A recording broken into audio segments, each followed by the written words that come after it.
temos nos encorajado mutuamente no estudo da palavra.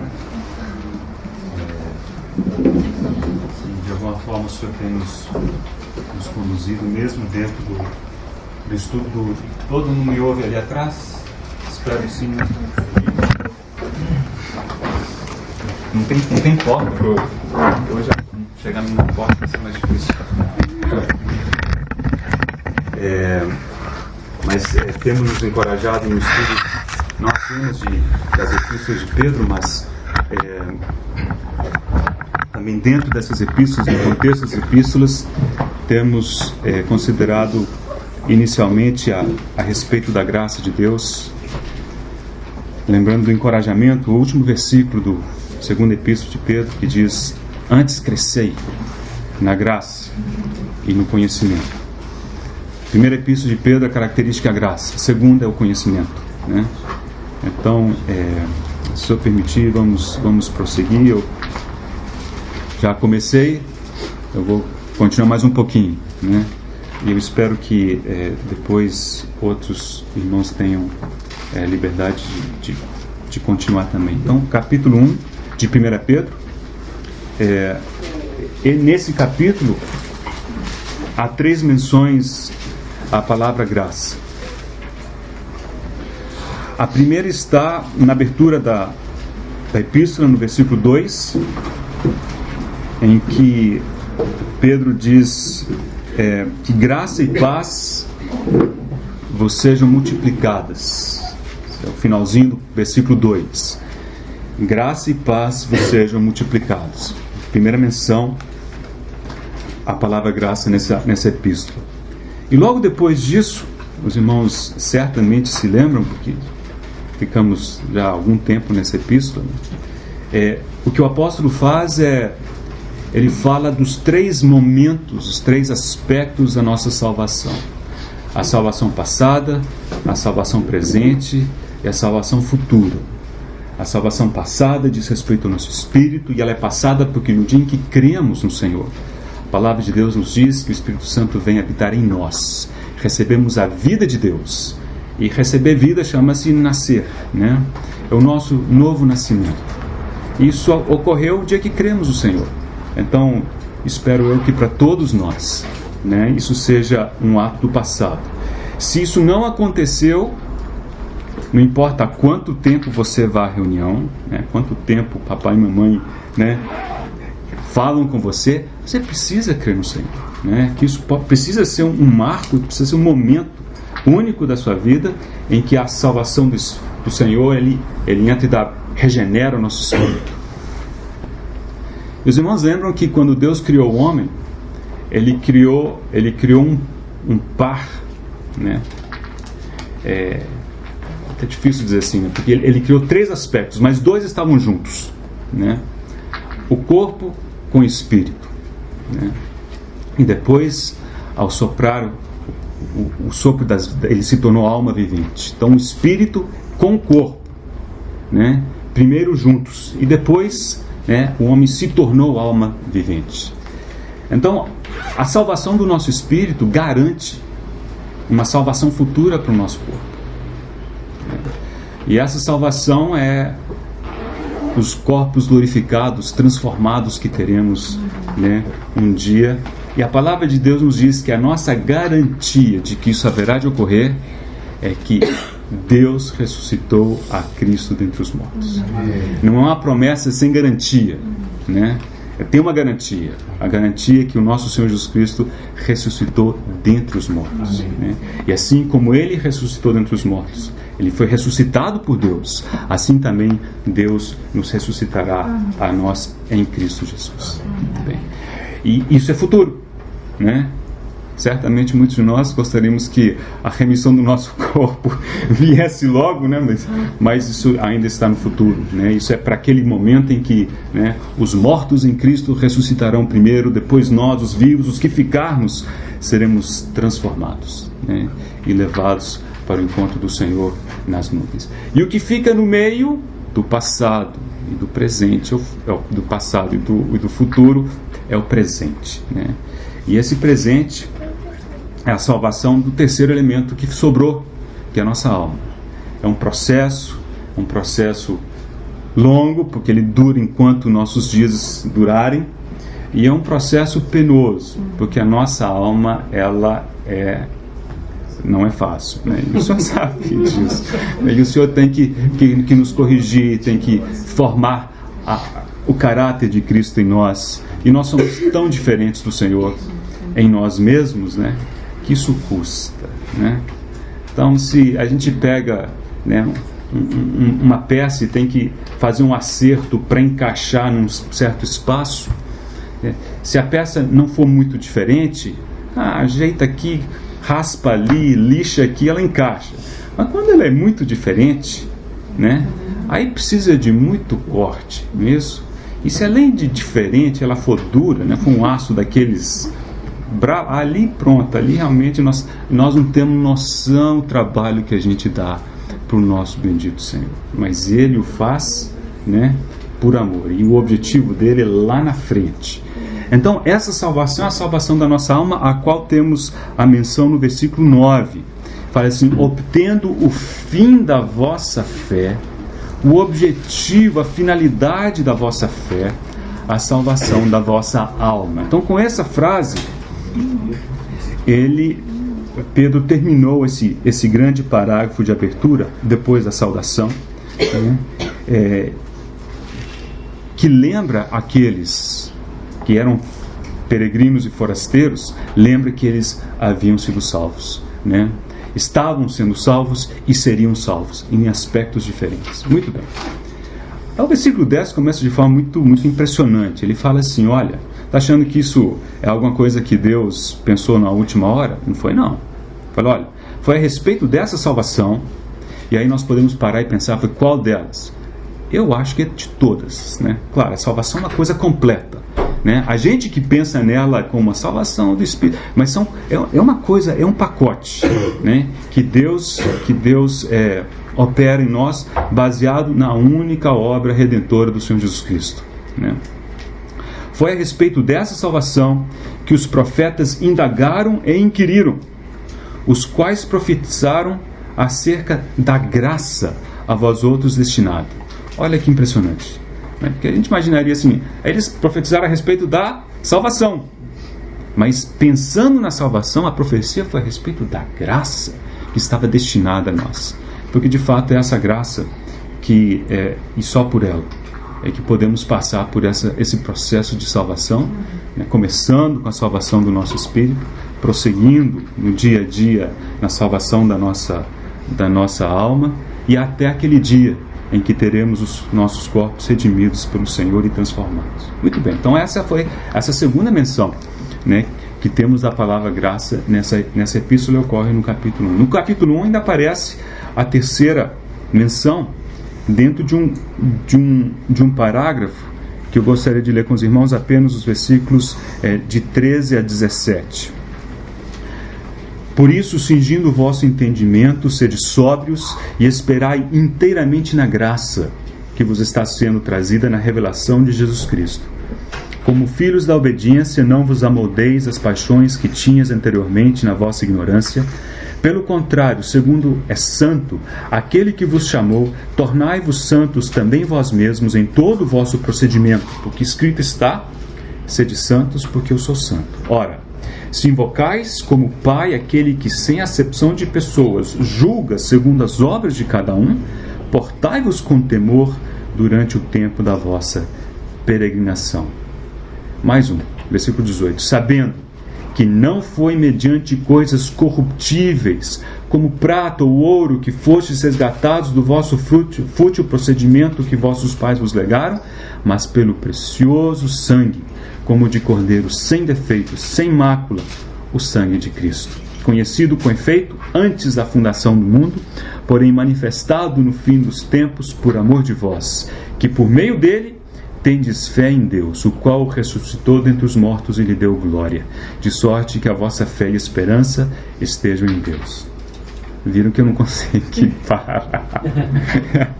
Vamos conseguir parar. Aqui vai. E essa frase é tão linda, né? Falando a respeito de Deus, o qual o ressuscitou, fazendo referência ao Senhor, dentre os mortos e lhe deu glória. Irmãos, isso aí tem muita coisa por detrás disso, né? Assim como o Senhor recebeu glória quando foi ressuscitado pelo Pai, assim aquilo que o Senhor opera em nós é para um dia, guardadas as devidas proporções, fazer exatamente o mesmo conosco, né? Por causa da ressurreição de Cristo e por causa da glória de Cristo e para a glória de Cristo. Muito bem, mas como é que começou esse parágrafo? Falou, olha, cingindo o vosso entendimento. Então fala de entendimento e fala de uma postura que nós devemos ter, né? Sede sóbrios e esperar inteiramente na graça. Também fala de postura. Então, irmãos, esse é um aspecto recorrente e importante, né?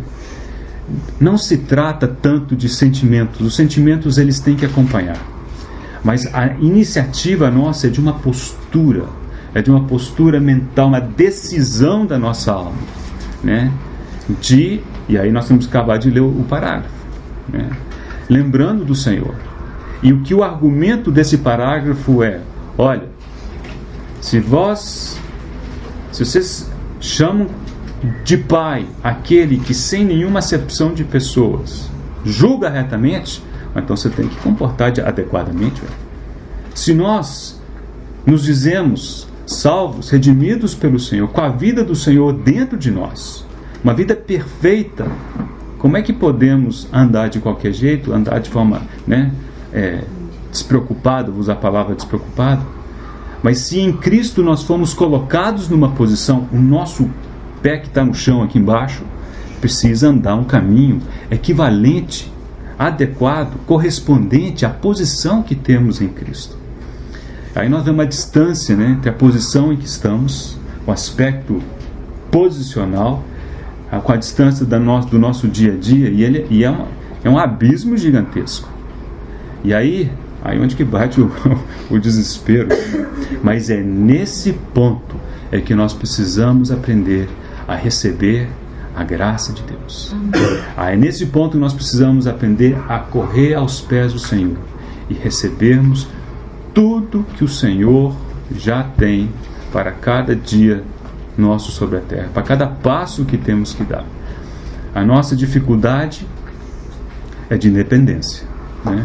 Nós não dependemos do Senhor, nós não vamos a Ele, não buscamos dele essa graça e acabamos andando por conta própria, e aí que a coisa dá errado. Então, esse texto, por um lado, é um pouco de lembrança daquilo que temos mencionado de outras vezes, e também serve de motivação para um texto para o qual já não lembro como é que eu cheguei nesse texto, que é tão conhecido nosso, mas que eu realmente acho que ele tem um vínculo muito forte com o que temos considerado com respeito à graça do Senhor, que é uma parábola que o Senhor proferiu, né, que acontece no Evangelho de João, capítulo 15. Eu não sei se eu estou esquecendo de algum, mas talvez seja a única parábola que temos nesse Evangelho. Não sei se os irmãos estão lembrando de alguma outra parábola, mas não, tem a do Bom Pastor também. Tem a do Bom Pastor. Capítulo 10 tem uma parábola linda ali. Bom, capítulo 15, vamos ler agora sim, irmãos. Eu vou ler só de 1 a 5. Se eu escorregar por 6, a Bárbara vai me beliscar aqui do lado, mas nós vamos ler os 6 daqui a pouco, tá? Vamos tentar enxergar o espírito do texto, porque não é um texto fácil, né? Mas ele pode ser mais fácil do que alguns imaginam. O Senhor disse: eu sou a videira verdadeira e meu Pai é o agricultor. Todo ramo que estando em mim não der fruto, ele o corta, e todo o que dá fruto ele limpa, para que produza mais fruto ainda. Vós já estáis limpos pela palavra que vos tenho falado. Permanecei em mim e eu permanecerei em vós. Como não pode o ramo produzir fruto de si mesmo, se não permanecer na videira, assim nem vós o podeis dar, se não permanecerdes em mim. Eu sou a videira, vós os ramos. Quem permanece em mim e eu nele, esse dá muito fruto, porque sem mim nada podeis fazer. antes de prosseguir, precisamos concordar, e eu espero que os irmãos concordem, que o assunto desse trecho é fruto no Senhor. A questão é de frutificar, né? Em Cristo nós produzimos fruto, e diz muito fruto, né? Mais fruto, a sequência ali, né? Fruto, mais fruto e muito fruto. E sem Cristo, desconectados de Cristo, nada podemos fazer. Então nós não produzimos fruto. Então esse é um ponto importante, porque muita da dificuldade que nós vamos falar daqui a pouco, que surge nesse texto, é por perder o foco da parábola em vista. Toda parábola tem um foco. E quando a gente não percebe o foco, ou foge dele, a tendência é começarmos a criar dificuldades para nós mesmos, né? Muito bem. Agora, vamos imaginar essa cena, né? Tem algo a mais do que simplesmente estar, né? Conectado ao Senhor ou não. Porque veja bem, ele diz: todo ramo que estando em mim não der fruto. Então é uma possibilidade. É uma possibilidade. Estar no Senhor e não dar fruto, né? Qual que é a chave, aqui, a ênfase que o Senhor dá? Não é do estar, porque quase como se ele, né, partisse desse pressuposto, né, quando ele disse: vós já estáis limpos pela palavra que vos tenho dito, falado assim, ó, vocês estão em mim, mas a ênfase do Senhor é permanecer. É permanecer. Agora, se o Senhor disse permanecer, é porque é como se ele estivesse antecipando aos seus discípulos que o dia a dia, né, o cotidiano, as coisas terão essa influência sobre nós, né, de tentar nos tirar, nos distrair, e aí a nossa tendência é sair, né, perder o foco no Senhor. Então, não é só o estar, é permanecer.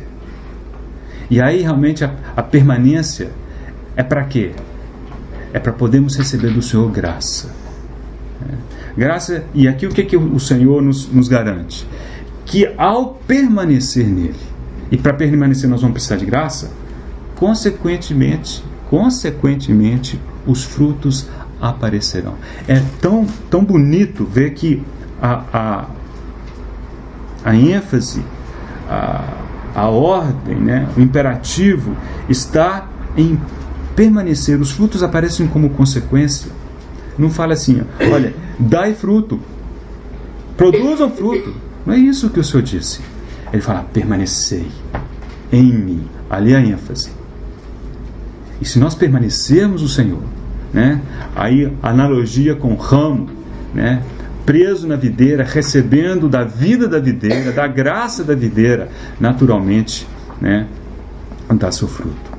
Agora vamos chegar ao versículo 6, que é um versículo difícil, mas se o Senhor nos permitir, nós não precisamos ter muito mais dificuldade nele. É difícil, mas se lembrarmos do contexto, e daqui a pouquinho vou dar mais um versículo para os irmãos que eu creio que nos ajudará, a gente pode ficar mais tranquilo. Veja bem: se alguém não permanecer em mim, será lançado fora à semelhança do ramo, e secará, e o apanham, e o lançam no fogo, e o queimam. Esse versículo, ao longo da história da igreja, por alguns setores, né, irmãos nossos, que têm ou tinham um entendimento, né, e obviamente ainda tem os que têm um entendimento, que salvação é algo que se perde. Esse é um dos versículos mais citados por eles. Alguns teólogos dizem que esse é o versículo mais difícil de responder. Ele é o versículo número 1 da lista deles. Que fala: se não ficar firme, ó, corta, joga fora e põe fogo. E aí não deve ser difícil de dizer: fogo do inferno. Pronto. Mas, irmãos, o texto todo não fala de salvação. Salvação não é o ponto. O ponto é o dar fruto. Então, conexão significa dar fruto. Desconexão significa não dar fruto, né? Existe uma observação interessante ainda no versículo 2, quando fala assim: todo ramo que estando em mim não der fruto, ele, se referindo ao agricultor, ao pai, ele o corta. O curioso é o seguinte: esse verbo não é cortar de podar, é ele o toma, ele o separa, quase que sugerindo assim que aquilo é separado com algum propósito, né? Mas a grande dificuldade de fato está no versículo 6. Mas precisamos lembrar, para não cairmos na falácia de que a salvação é algo que se perde. E eu acho que é falácia pelo seguinte: porque se a salvação depender de nós estarmos firmes no Senhor, depender de nós em qualquer medida que seja, você sabe quantos de nós seremos salvos no fim do dia? Ninguém. A salvação é uma conquista, é uma obra que o Senhor consumou, ponto. E se os méritos são dele, não são os meus deméritos que vão, né, macular a obra do Senhor. Agora, isso não significa que o nosso demérito não tenha consequências. Veja bem, o que eu estou dizendo é que as consequências não são perda de salvação, né? Muito bem. Então esse versículo 6 diz que tem consequências, sim. Mas o que nós precisamos descartar não é que não tenha consequências. Nós temos que descartar que a consequência não é perda de salvação.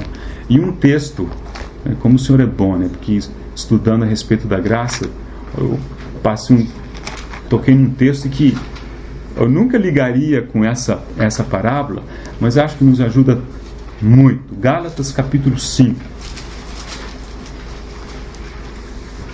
Gálatas capítulo 5.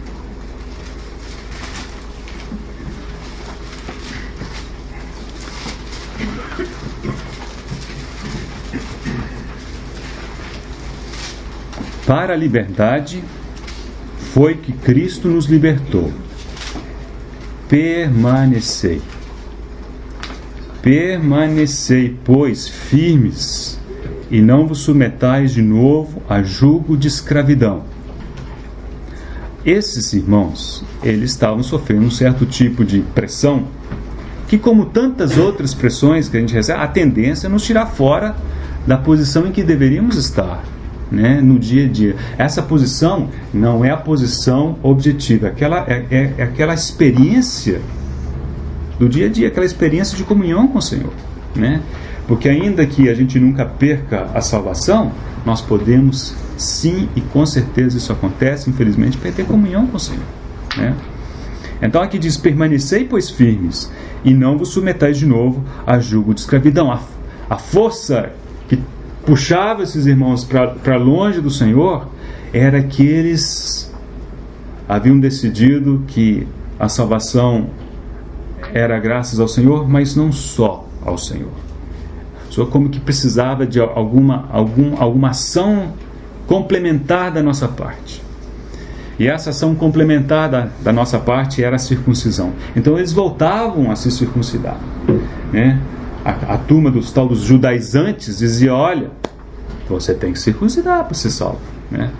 Não, certamente a salvação em Cristo, mas precisa disso. E Paulo foi radical. Falou: olha, se você deixar circuncidar, Cristo de nada vos aproveitará. Ou nós confiamos 100% em Cristo, ou nada feito. Versículo 2. Eu, Paulo, vos digo que se vos deixardes circuncidar, Cristo de nada vos aproveitará. De novo testifico a todo homem que se deixa circuncidar que está obrigado a guardar toda a lei. Agora esse versículo para mim valeu. De Cristo vos desligaste ao ramo. Vós que procurais justificar-vos na lei, da graça decaíste. Não é da salvação. Então a palavra de Deus fala de decair. Vamos falar cair. Cair da graça, né? Não cair da salvação, mas da graça. E isso tudo parece que liga muito forte com João capítulo 15. Então uma forma de desligar do Senhor é achar que a gente pode alguma coisa. Não, tudo bem, o Senhor me ajuda, mas eu faço. Circuncisão e coisas do tipo, né? Eles se gloriavam na circuncisão. Será que tem alguma coisa da qual ele se gloria? Tá, mas eu faço isso. Eu sou aquilo. É como se Paulo dissesse, olha, se você for por ali, Cristo de nada vos aproveitará. Ou é Cristo 100%, né? E é 100% mesmo, não é esse 100% que aparece nos carros, né, nas coisas, né, colado no para-choque de carro. É Cristo mesmo, lá no fundo do nosso ser, né? Só Ele pode nos sondar e conhecer, né?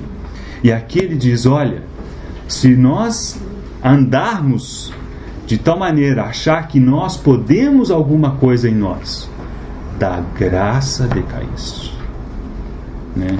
E aí lembramos que o Senhor, lá em João capítulo 15, disse, sem mim, nada podeis fazer. Por mais que eu leia, para mim esses textos se tornaram quase idênticos, né? Nós não vamos ler o texto inteiro, mas observe, irmãos, veja bem que quando Paulo continuou falando com eles, por exemplo, versículo 7, vós corris bem. Quem vos impediu de continuar a desobedecer a verdade? Então eram aqueles que estavam, mas não permaneceram. E aí ele chama isso de decair da graça. Mas observe o seguinte, versículo 11, eu, porém, irmãos. Eram irmãos. Ele não os desconsiderou irmãos. Quem não está salvo não é irmão, não tem a vida de Cristo. Então você vê que ele considerava aqueles irmãos salvos. Contudo, a eles ele disse, decaíste da graça. São coisas diferentes. Então nós podemos olhar para João capítulo 15 e entender que existe todo um cenário ali de corte, de separação, né, de fogo, de etc., que o Senhor não interpretou para nós, né? Quem tiver convicção do que é, pode até falar, eu não tenho, fico quieto. Mas o fato é, aquilo não é perda de salvação, né? E de novo, versículo 13 fala, porque vós, irmãos, fostes chamados à liberdade. E aí ele prosseguirá, né?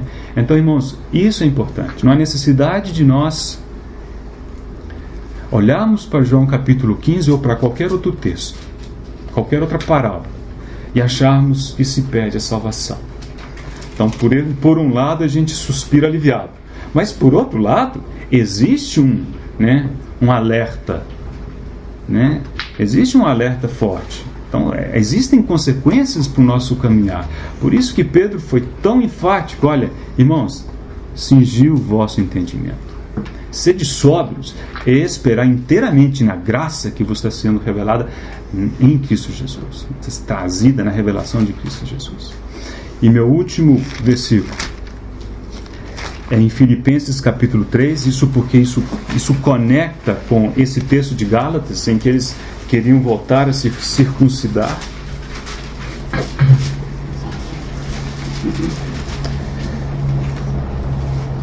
Versículo 2, acautelai-vos dos cães, acautelai-vos dos maus obreiros, acautelai-vos da falsa circuncisão.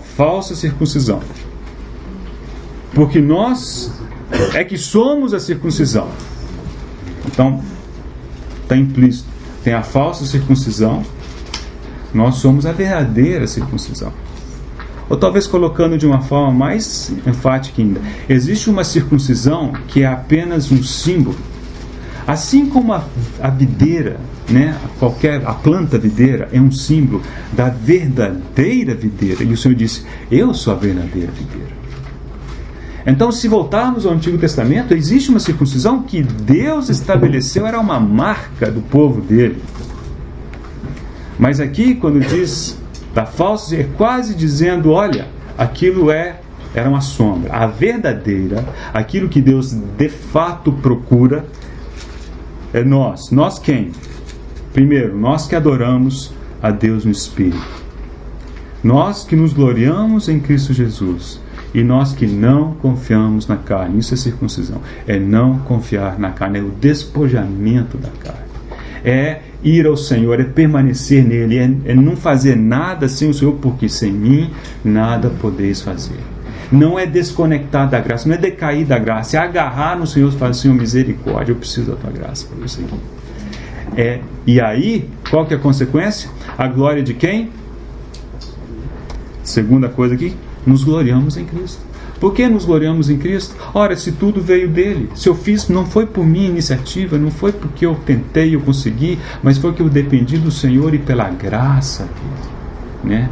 A graça dele é aquela que realiza todas as coisas. Então a glória é dele, e nos gloriamos em Cristo, e adoramos a Deus no Espírito, né? Eu acho que não é difícil, né, de aceitar que o fruto que aparece na ponta do galho, né, do ramo, é o fruto da videira. Ninguém fala é o fruto do ramo, né? Fala o fruto. Agora, olha que impressionante.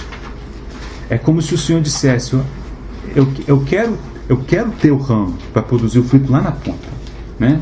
É claro que o Senhor poderia chover os frutos dele do céu, mas ele optou por fazer isso por intermédio daqueles que permaneçam nele, permaneçam na dependência do Senhor.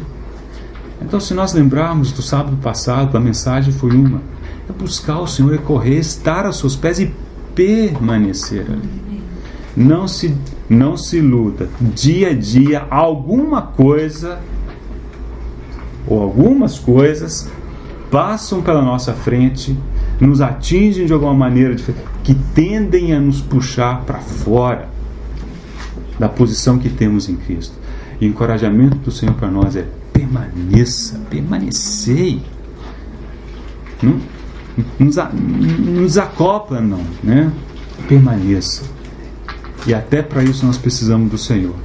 Mas o Senhor não disse, continuando aquele próprio capítulo 15, ele fala assim: olha, se permaneceres em mim, as minhas palavras permanecerem em vós, pedireis o que quiserdes.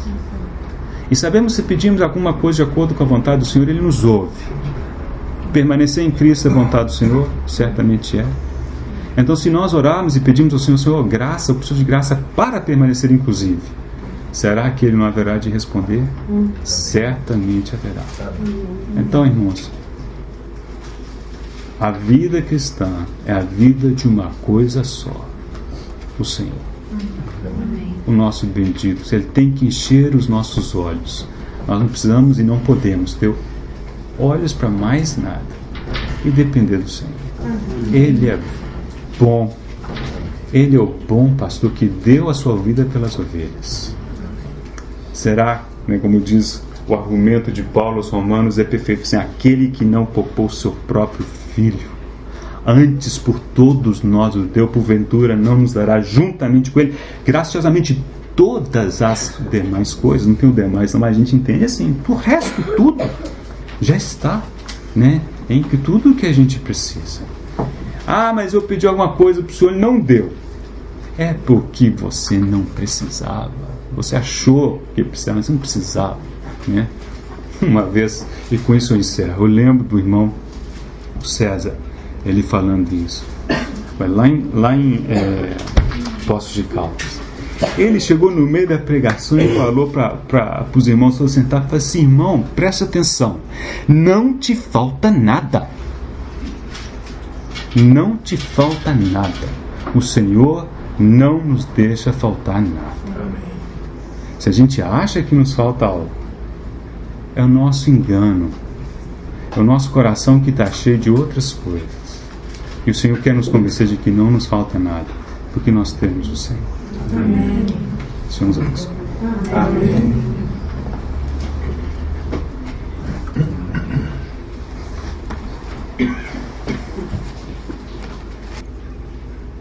Interessante, irmãos, que quando Pedro, na sua primeira carta, diz lá: bendito Deus e Pai do nosso Senhor Jesus Cristo, e segundo a sua muita misericórdia. Tão bonito que Pedro coloca: nos regenerou.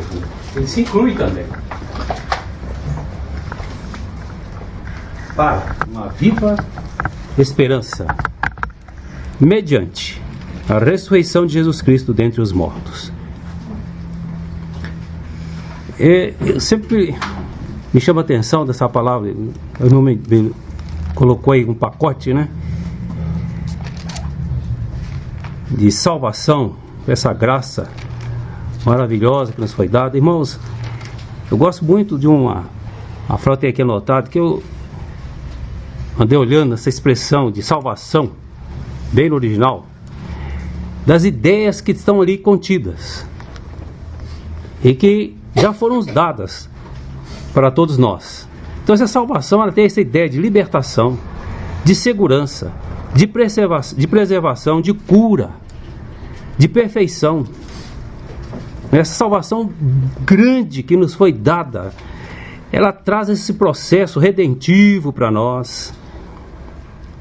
Esses atos que fomos justificados, que ganhamos redenção, da propiciação que foi feita, da imputação. Como eu tenho lembrado, aquele que não conheceu o pecado, ele fez pecado por nós. Foi imputado a Cristo, que é nosso, e o que é dele foi imputado para nós, né? Do perdão, da santificação. E aí me lembro de Hebreus, que também foi lembrado um pouco pelo nosso irmão. O Senhor está nos conduzindo para onde, irmãos? Os filhos estão sendo conduzidos para onde? É até interessante que Paulo falar em Romanos, todos pecaram. Na minha cabeça, e carece do perdão de Deus. Mas não está escrito assim? Todos pecaram. Carece do quê? Da glória. E está conduzindo muitos filhos à glória. E eu tenho pedido ao Senhor para me curar da tal religião que ainda me pega. Que a gente quer fazer alguma coisa, quer um desempenho.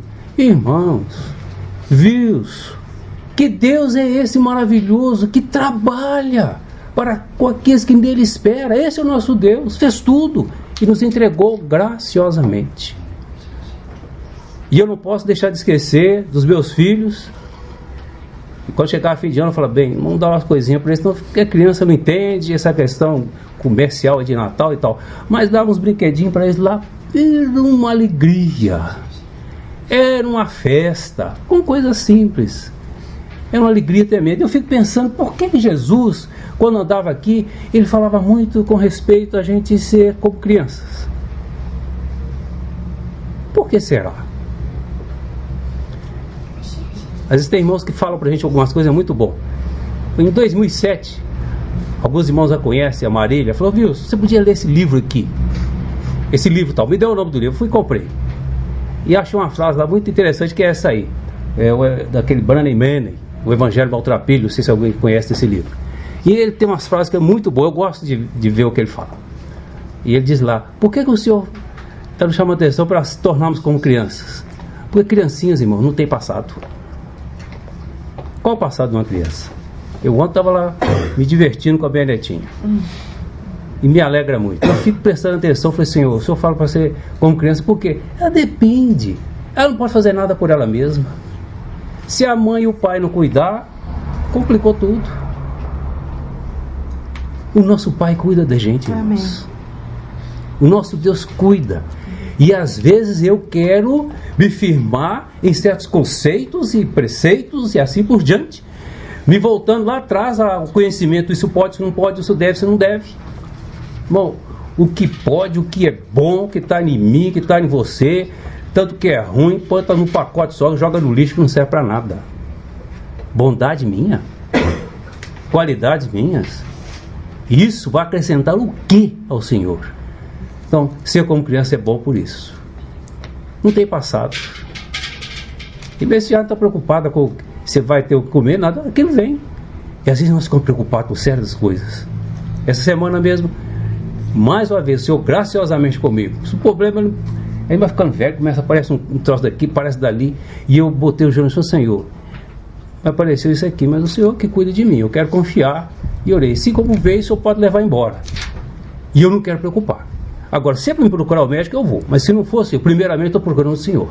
No outro dia, cadê? Cadê o problema? Eu pulei de alegria e estou feliz. Coisa simples, eu quero me alegrar, seja pequeno ou seja grande. Eu não sei o que é, mas eu sei que foi embora.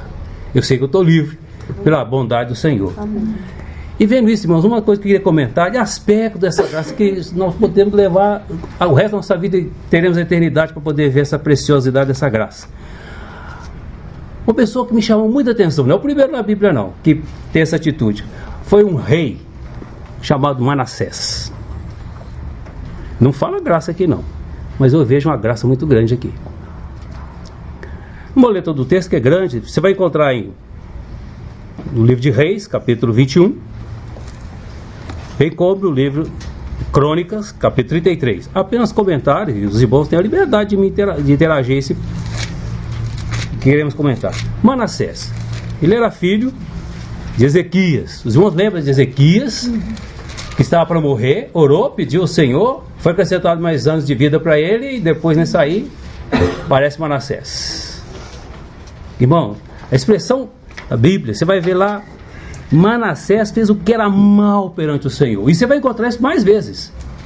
Estou aportando aqui em Crônicas, capítulo 33.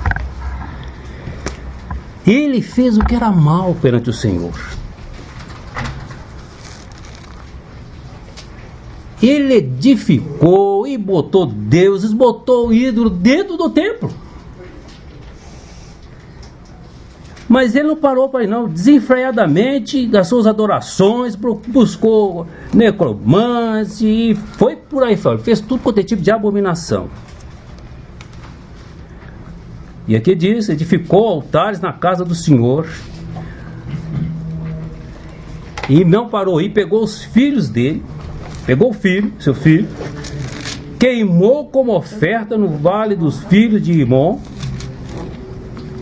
praticava feitiçaria, necromancia, e vai por aí afora, e prosseguiu em fazer o que era mal novamente, vai dizer, diante do Senhor, para provocar a ira. Esse queimou os filhos nesse vale. Vamos lembrar do rei Josias, ele já havia, mais tarde ele pega e acaba com isso lá, com esse vale lá.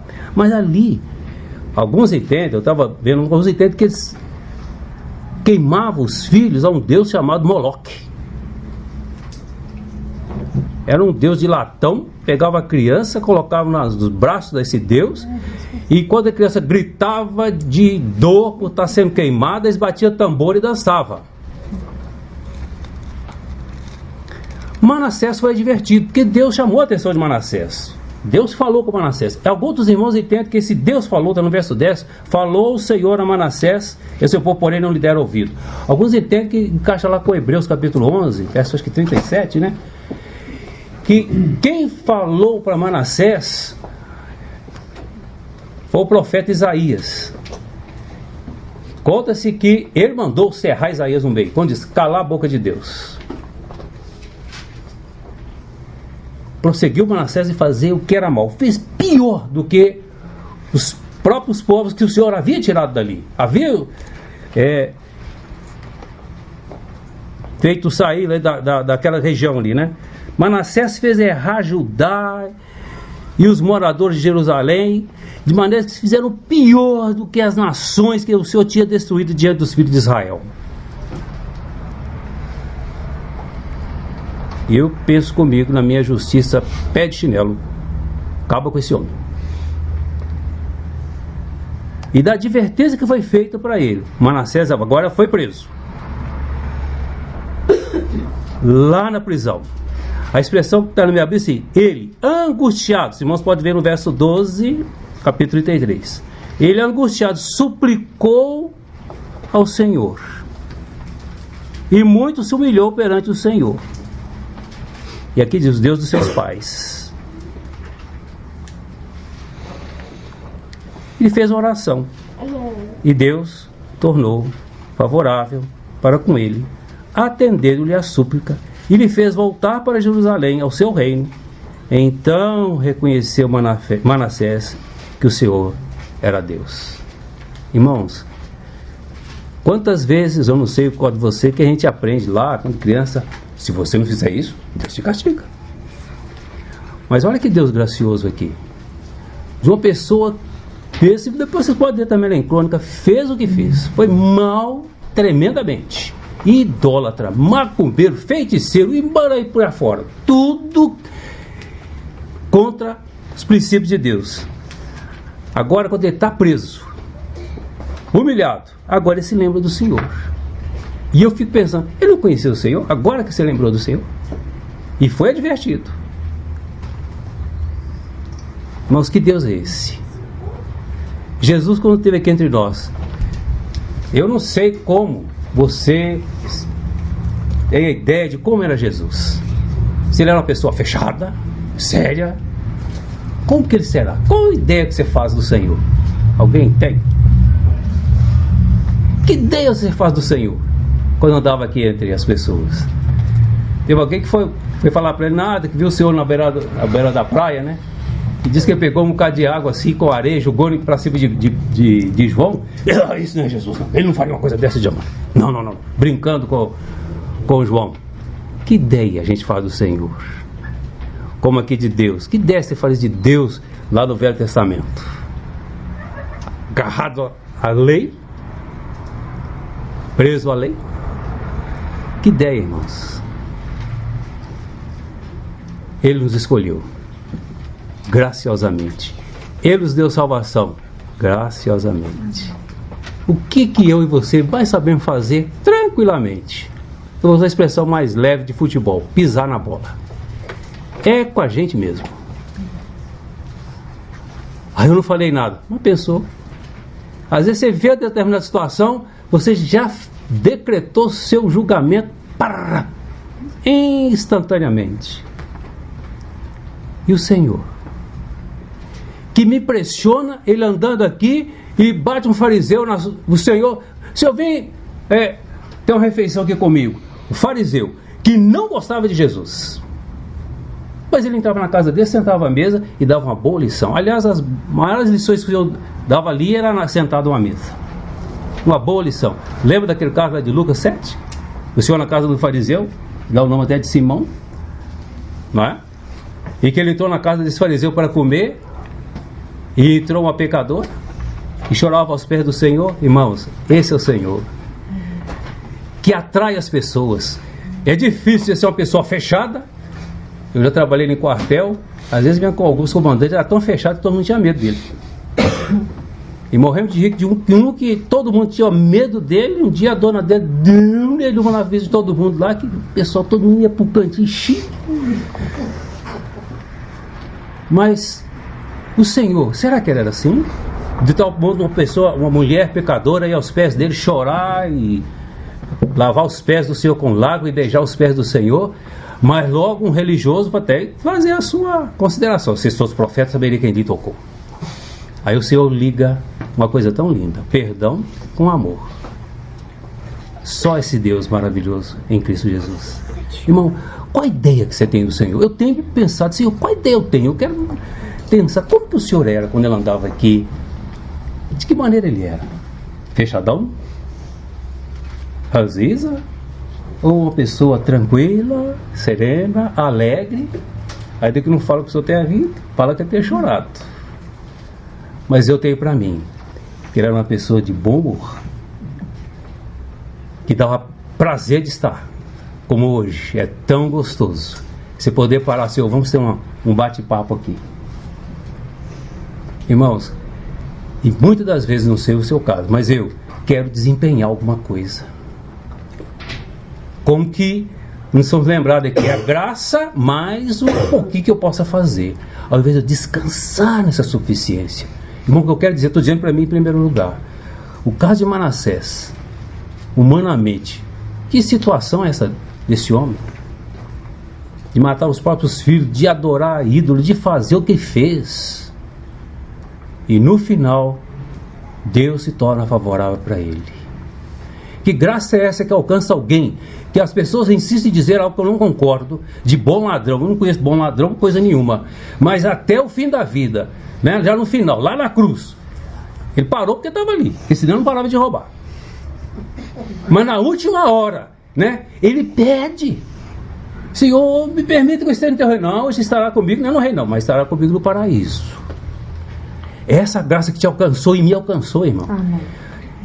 E eu digo para mim mesmo, como que é triste, e que muitos de nós difamamos a graça, vivemos os dias de hoje com tristeza e carregando o peso que nós não precisamos carregar, que Cristo já carregou por nós. Ao invés de nos alegrarmos a cada dia, Senhor, obrigado, mais um dia que o Senhor me deu, eu posso viver com alegria.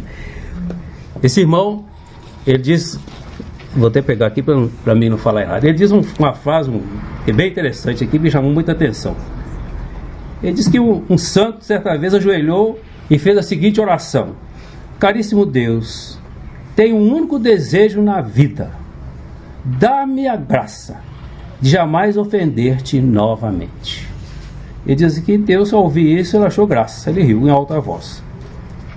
Se todos me pedirem e for atender isso aí, me diga, o que restaria para que eu perdoasse? Irmãos, eu preciso entender o que é essa graça e aprender a viver com alegria, como criança mesmo, que depende de um pai que não vai te deixar faltar nada, não.